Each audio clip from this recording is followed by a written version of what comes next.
बिस्मिल्लाहिर्रहमानिर्रहीम। अस्सलाम वालेकुम नादरीन, आप यूट्यूब चैनल देख रहे हैं। मैं इमरान खान हूँ। नादरीन, पाकिस्तान की मिलिट्री एस्टेब्लिशमेंट ने अपना 5वां बजट पेश किया है। वैसे तो इससे पहले भी बजट उन्हीं के होते थे, लेकिन अभी कोई दूसरी शिरकत है ही नहीं, कोई और शामिल ही नहीं है। 2022 में रिजीम चेंज किया था जनरल बाजवा ने अपने दीगर साथियों के साथ मिलकर, और उस वक्त से लेकर अब तक पाकिस्तान में जितने भी बजट पेश किए गए वो मिलिट्री एस्टेब्लिशमेंट के IMF के साथ मिलकर पेश किए गए बजट हैं। ये बेचारे सियासतदान तो सिर्फ सामने कर दिए जाते हैं, और वो भी बेचारे इसलिए सामने आ जाते हैं कि उन्हें ब्लैकमेल किया जा रहा है। नंबर 2, वो इस सिस्टम का हिस्सा बनकर इक्तदार में रहना चाहते हैं। लालच है, खौफ है, बस इन चीज़ों की वजह से ये सारे इक्तदार के अंदर है। इन्होंने एक नई वारदात डाली थी जनरल बाजवा के दौर में कि अवाम के लिए इन्होंने जब पहला बजट पेश किया ना 2022 में, तो उसमें इन्होंने अवाम पे बहुत सारा बोझ डाल दिया था, और उस बोझ को नाम दिया गया था मुश्किल फैसलों का।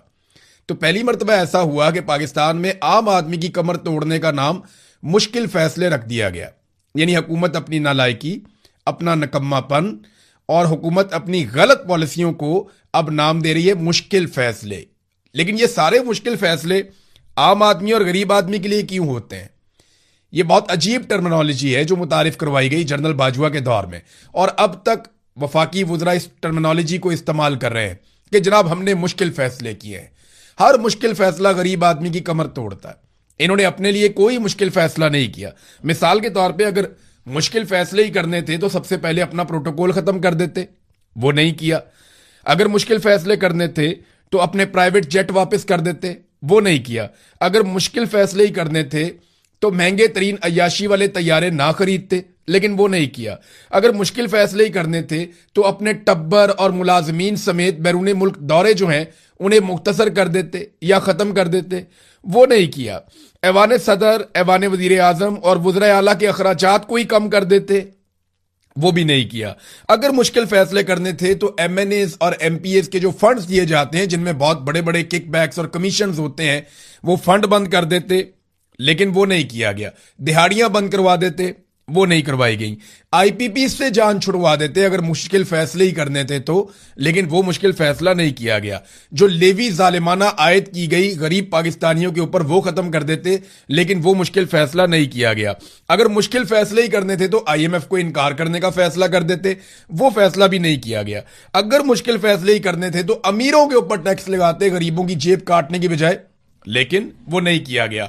अगर और ही ज्यादा शौक था इनको मुश्किल फैसले करने का तो अपने और अपने खानदानों की मालो दौलत पाकिस्तान में वापस ले जाते बतौर सरमाया, और सरमायाकारी पाकिस्तान में करते, लेकिन वो नहीं किया। बल्कि इनके बच्चे तो आज भी बैरून मुल्क कारोबार कर रहे हैं, एक के बाद एक।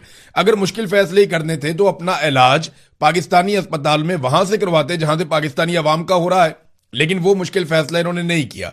अगर मुश्किल फैसले करने ही थे तो अपने बड़े बड़े महल खत्म कर देते, बड़े बड़े गवर्नर हाउस, बड़े बड़े ईवान, ये बहुत बड़े बड़े जो खर्चे हो जाते हैं, जो सरकारी बाबुओं को इन्होंने बहुत बड़े बड़े महल, बहुत बड़ी बड़ी कोठियां दी हुई हैं, वो खत्म कर देते अगर मुश्किल फैसले करने थे। एक से ज्यादा गाड़ियां जितने अफसरान को दी गई हैं वो गाड़ियां वापस ले ली जाती, लेकिन वो मुश्किल फैसले इन्होंने नहीं किए। अगर मुश्किल फैसले ही करने थे तो अवाम के पैसों से अपनी जाती तशहीर ना करते, अपने जाती इश्तिहारात पूरा पूरा मुंह अपना अखबारात के ऊपर और मैगजीन्स के ऊपर ना लगवाते, और मीडिया को नवाजने का काम ना करते अवाम के पैसों से। अगर मुश्किल फैसले ही करने थे तो वो कर लेते, वो भी इन्होंने नहीं किया। अवाम के टैक्सेस से चलने वाले बड़े बड़े क्लब्स जिनके अंदर ये लोग जाते हैं, अशराफिया जाती है, जैसा कि जिम खाना भी है, बाकी क्लब्स हैं, ये आम पाकिस्तानियों के पैसे से चलते हैं। अगर तो मुश्किल फैसले करने थे तो इन क्लबों को बंद कर देते, ये भी एक मुश्किल फैसला था। लेकिन इनका हर मुश्किल फैसला, मैं ऐसे दर्जनों फैसले और गिनवा सकता हूं, लेकिन इनका हर मुश्किल फैसला गरीब आदमी के खिलाफ होता है, आम पाकिस्तानी के खिलाफ होता है। मुश्किल फैसला वो होता है जो गरीब को, कमजोर को और निचले तबके को मुश्किल में डाल देता है। इनका मुश्किल फैसला कभी भी बड़े आदमी को, एलीट क्लास को वो परेशान नहीं करता, वो राजी रहते हैं। उनको अरबों डॉलर्स की छूट दी जाती है टैक्सेस के अंदर। फौजी फाउंडेशन के जो इदारे हैं उनको इतनी बड़ी छूट दी जाती है कि आप कैलकुलेट करें तो गरीब को तो उसके बदले में मिलता ही कुछ नहीं है। तालीम और सेहत के ऊपर इनका खर्चा जरा चेक करें। वैसे तो माजी में भी कोई बड़ी अच्छी मिसालें नहीं थी, लेकिन पाकिस्तान तहरीक इंसाफ के दौर से इसका मुवाजना करते हैं इमरान खान साहब का आखिरी बजट और आज का बजट। इमरान खान साहब का जो आखिरी बजट था उसमें जो तालीम के ऊपर पैसा खर्च हो रहा था, अगर परसेंटेज में आप निकालें तो 1.77%, 1.77%